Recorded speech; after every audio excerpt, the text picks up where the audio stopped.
A familiar ritual plays out in British life. The government proposes changes to the way human rights law functions, and a coalition of the nation's actors, authors, and artistic grandees rise to warn of impending moral collapse. This week's open letter, signed by Michael Palin, Stephen Fry, Joanna Lumley, Brian Cox, Ben Elton, and others, fits squarely into that tradition. It is heartfelt, eloquent, and rooted in real ethical concerns, yet it also illustrates the gulf between Britain's elite cultural sentiment and the public's mounting exasperation with a migration system widely judged to be dysfunctional. The context matters. The Justice Secretary David Lammy is in Strasbourg to consider reforms to the interpretation of the European Convention on Human Rights. The UK is not proposing withdrawal. It's not seeking to legislate torture. It is instead arguing that the current application of Article 3, which forbids torture or inhuman or degrading treatment, has drifted far from its original purpose. What was conceived as a shield against the gulags and the Gestapo is increasingly invoked to prevent the deportation of convicted criminals. Ministers argue that this interpreted drift corrodes public trust in the very idea of human rights, and their critics counter that any attempt to adjust Article 3, even at the margins, signals to the world's tyrants that Britain is losing its moral compass. The artist's letter rests on several propositions. First, that the ECHR is central to the modern British constitutional settlement, which is something I fully agree with. Second, that Article 3 is an absolute right, immune to balancing tests or political recalibration, which is something that I question. Third, that amending its interpretation invites authoritarian regimes to follow suit. I'm not sure about that either. Each of these claims deserves careful hearing, and it's something that needs to be tested. That is certain. The ECHR did indeed play a decisive role in the post-war European reconstruction. Article 3 stands at the core of the convention, and the absolute ban on torture is not merely symbolic but legally foundational. And it's true that Britain's choices have international ripple effects, but the letter overreaches, I think, in two important ways. The first is its assumption that Britain's human rights culture is somehow secured by Strasbourg alone. It isn't. This is historically illiterate. Habeas corpus, the common law, parliamentary sovereignty, jury trial, due process, and the ancient suspicion of state cruelty all predate the ECHR by centuries. Our rights didn't materialise in the 1950s.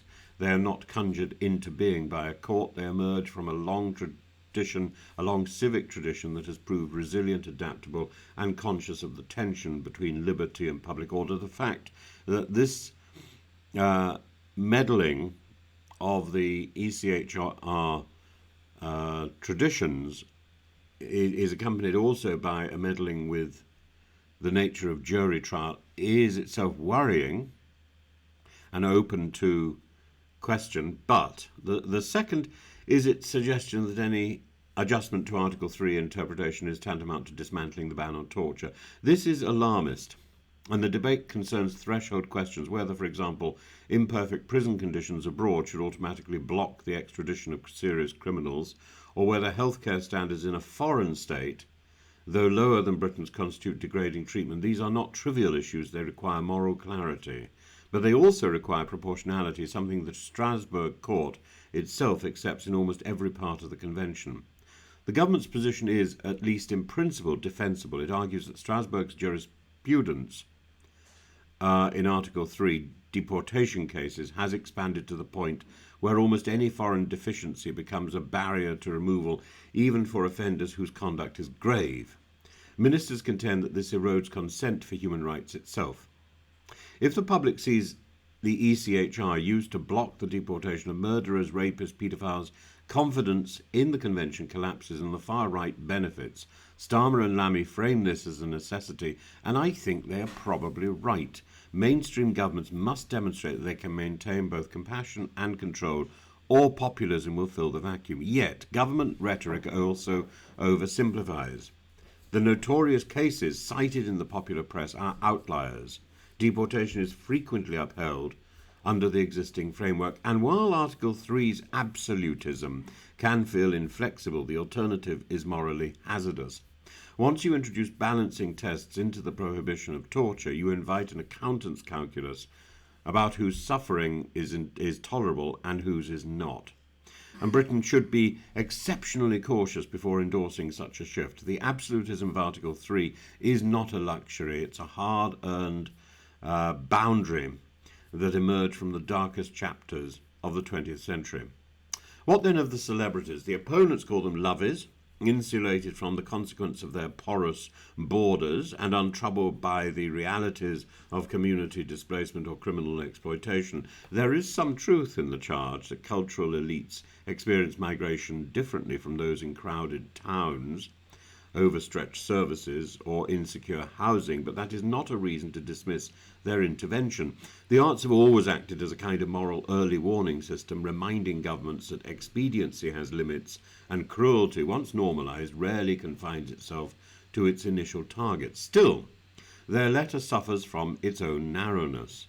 It doesn't acknowledge public frustration. It offers no serious engagement with the structural failures of the UK asylum system or with the genuine abuses of the Convention that have occurred. It speaks as if the only threat comes from ministers, not from the collapse of public confidence that sustain the human rights framework in the first place. A defence of Article 3 that ignores these pressures is elegant but incomplete. Now, where does that leave us? Britain must navigate a path between two dangers. One is the temptation to use frustration with irregular migration as a pretext for weakening fundamental protections. The other is the temptation to retreat into moral absolutism and deny that practical reform is needed.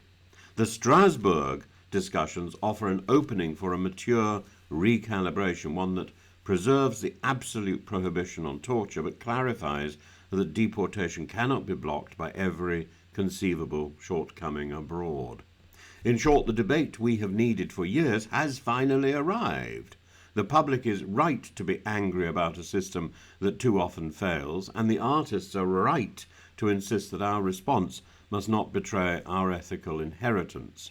If both sides stopped talking past each other, we might even rediscover that rights and borders are not rivals, but two pillars of a serious democratic state. That is the conversation Britain now needs, and it cannot be delivered by theatrical flourish alone.